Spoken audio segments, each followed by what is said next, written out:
dosa mengatakan pada suaminya, mas masalah di komen dadak buku gue mana bite. Aduh. Mas, saya uangnya kalau udah tidak punya jadi beli. Padahal suaminya pakai cara nangkul untuk beli baju itu. Dia bilang, Ustaz saya lemes pulang sana dicopot satu-satu. Ada ya Ustaz, perempuan sudah aktif lagi pakai kebun tapi menyebalkan. Ada, istri bapak itu coba.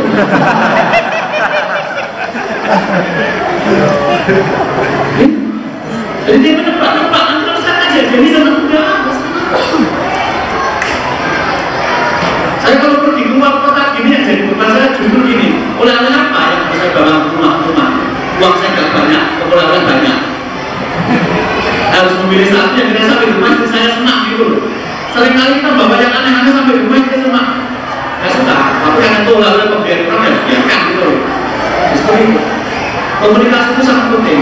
Mungkin 70-80% lah kasus-kasus makan itu berasal dari komunikasi yang salah. Saya sangat takjub dengan kisahnya Qadhi Shureh. Qadhi Shureh itu mengajari bagaimana berkomunikasi. Satu hari dia melihat perempuan dalam saudara cinta. Dia memutuskan untuk langsung melamarnya. Begitu dia selesai lamar, nikah dia baru ingat ternyata istrinya itu berasal dari suku yang terkenal kasar. Cantik tapi dari potong-potong, mapak-mapak, gitu loh. Cantik tapi dari Batak, misalnya gitu kan. Cantik dari Madura. Itu kan ya, tahu sendiri lah, masa kita sebagai orang Solo kan gak enak banget gitu. Baru sadar, Qadhi Shureh berasal tuh, istri itu berasal dari suku yang terkenal omongannya kasar. Ini aku teruskan atau aku batalkan ya? Kami. Perintah dalam pikiranku aku membatalkan saja. Tapi pikiran mulai mengatakan coba kita lihat nanti bagaimana. Dia masuk.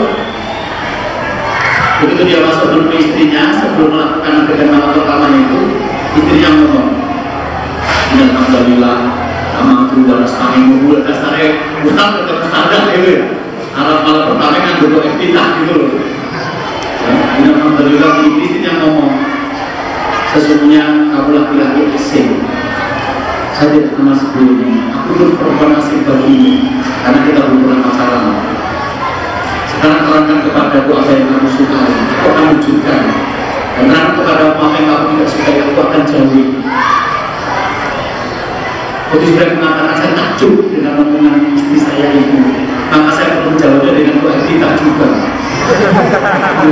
Dengan alhamdulillah di belakang alhamdulillah juga gitu loh. Nah itu kalau sudah menerangkan yang saya tidak sukai ini, yang saya sukai ini. Setelah itu dia mengatakan bukan pernikahan saya baik-baik saja. Jadi ngomong itu sejak malam pertama. Untuk sini kita jelaskan posisi kita lebih tua mana. Karena pengantin baru yang putri bilang sama suaminya mas, yang suami bilang sama ibunya, istrinya enggak. Harus kita dudukkan mana yang lebih tua. Karena kita bingung nanti gitu loh. Oke, malam pertama cuma ngomong, mulai besok aku panggil kamu Dek ya, meskipun kamu lebih tua 5 tahun dari aku. Oke, biar tidak membingungkan panggilan anak cucu gitu ya. Nanti pertemuan kedua ngomong, ketika ngomong apa, maka kalau kita menyediakan waktu bersama, kesempatan ngomong itu jadi ada. Saya heran ketika ada SMS seorang ibu, Ustaz saya sudah menikah 25 tahun, anak sudah 5. Bagaimana cara ngomong dengan suami? Ya Allah bu, bukan ngomong aja anaknya 5 apa harus ngomong? 5 apa aneh gitu loh, menikah sekian tahun orang ngomong coba. Lebih aneh lagi yang saya temukan di Sumatera, di satu provinsi itu, saya terangkan bagaimana cara merawat hormon oksitosin, hormon yang muncul dari amigdala, otak yang tidak berpikir. Pengantin baru hormonnya kayak gini banyak, sehingga pengantin baru cenderung tidak menemukan kekurangan pasangan. Maka jangan tanya apa, bagaimana rasanya menikah kepada pengantin baru.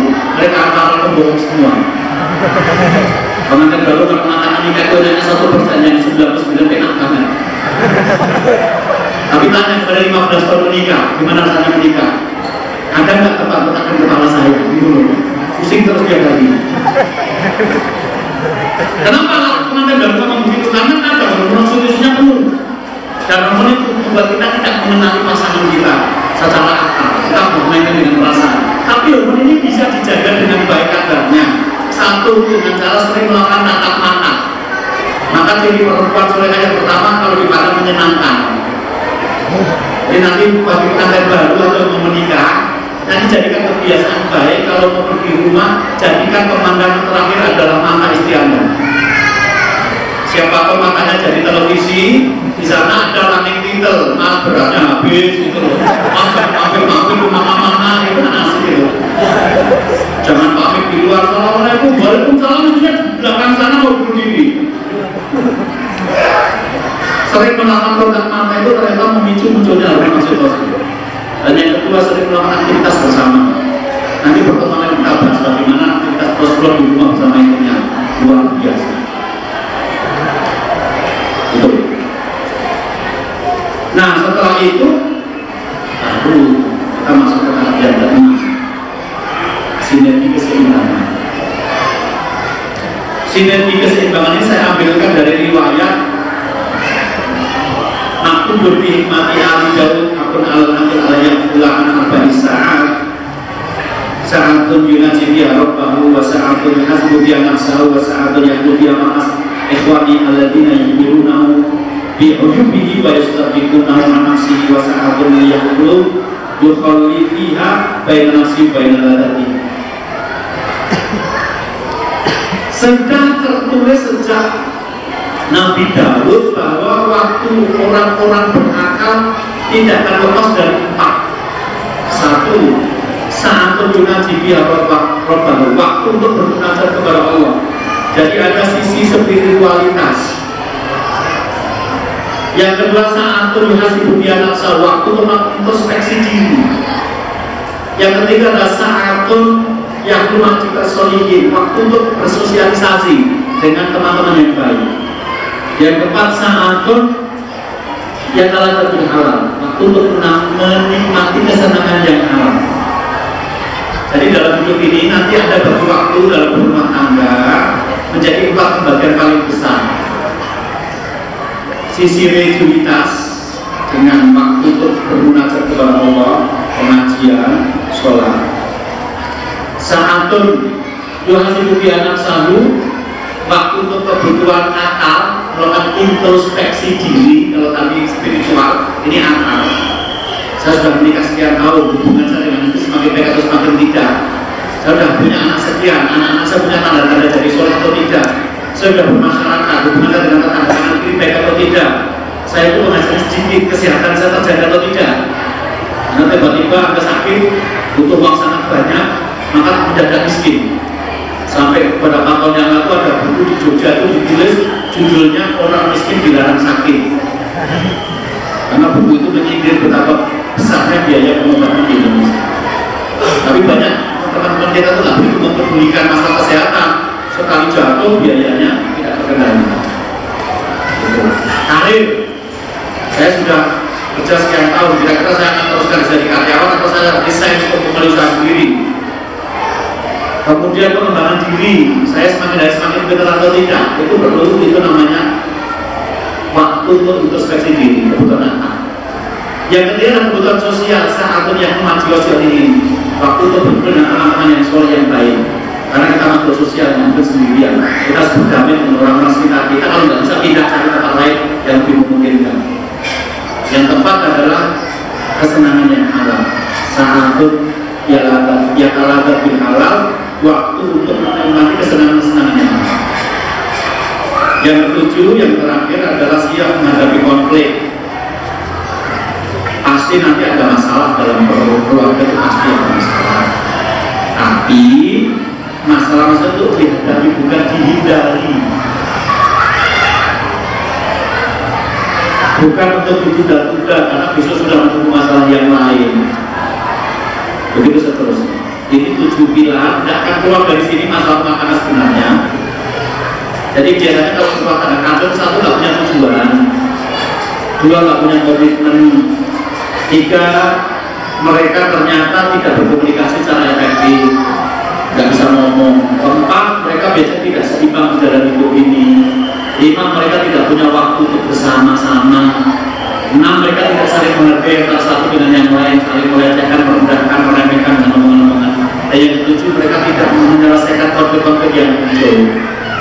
Nggak akan keluar dari tema-tema seperti ini. Nah, ada pendetailannya mungkin suatu saat panitia mau mendetailkan ini, tapi ini nggak mungkin kita bahas pada kesempatan ini secara ada waktu sekitar 15 menit ya sebelum adzan asar, mungkin untuk pertanyaan sesi yang kedua. Saya persilakan. Untuk ikhwannya mungkin 3 pertanyaan dulu ya, sama untuk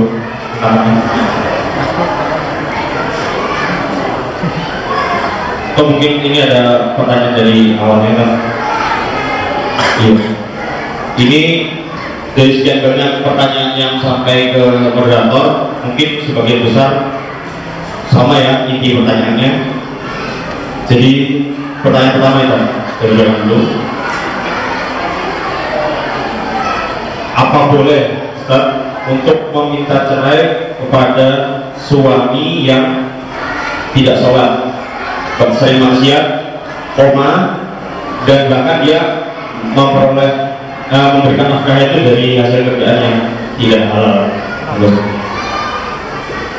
Kalau tanya boleh atau tidak, boleh saja, itu hak Anda dalam hidup ini. Anda juga boleh kok memutuskan tidak menikah. Ada zaman Rasulullah, ada seorang suami yang datang ke Rasul dan mengatakan, ya Rasulullah, apa haknya suami atas seorang istri? Sangat besar. Unduri aina nanti biduka inau jangan pergi naruh. Lihatlah bagaimana kamu mensikapi suami, karena sudah dia adalah surga dan nerakamu. Begitu besar sampai Rasul mengatakan, waktu itu ambil akannya juga akhirnya apapun maka kata sudah dijauhian. Seandainya boleh aku perintahkan satu makhluk sujud pada makhluk yang lain, aku akan perintahkan istri sujud kepada suaminya. Kalau begitu saya tidak usah menikah saja Rasulullah, aku tidak saja tanpa kewajiban bagi itu. Apa? Menikah itu pilih. Tapi kalau mau pilih, jadikan menikah itu baik gitu. Kalau memang tidak baik, tapi saya katakan konsep Islam ada yang satu bimaru dan atas minggu bisa bertahan sebagai suami istri yang benar atau berbisa baik-baik. Jadi kalau tanya, nah itu saat Abu Bakar Hari Dawiyah tolak perkara hal yang paling benci Allah adalah cerai. Sering dengar ini ya, ini mah baru saya dengar sama Abu Bakar ngomong. Hadisnya doi, hadisnya doi. Gak mungkin hal yang benci Allah, gak mungkin. Bisa nggak cek di sisi hadis kelima Abdullah nggak ada dokter langsung pikiran-pikiran tentang keluarga kan terkontaminasi pikiran-pikiran orang Kristen seberapa pun tetap menjaga kerukunan. Sudah nggak untuk kok dia udah tidur dengan perempuan lain gimana untuk dan pukulin sampai sasak tinju kok untuk dan nggak sholat nggak bisa bikin untuk apa maksudnya alamatnya masih sama Ustaz, alamat rumahnya tidurnya udah nggak sama itu. Jadi katanya boleh saja, sah, tapi cek dulu sudah punya anak atau belum, setelah menikah dapat lebih baik atau tidak, kemudian suaminya ada kemungkinan bertobat atau tidak. Kalau tidak punya anak, kalau nanti setelah menikah insya Allah dia menunggu lebih baik setelah kata sudah mulai terus, dan suami saya memang sudah bisa diingatkan lagi, monggo lakukan itu segera, karena jauh lebih baik. Tapi kalau suami masih bisa berubah, kemudian kalau nanti bercerai kita cuma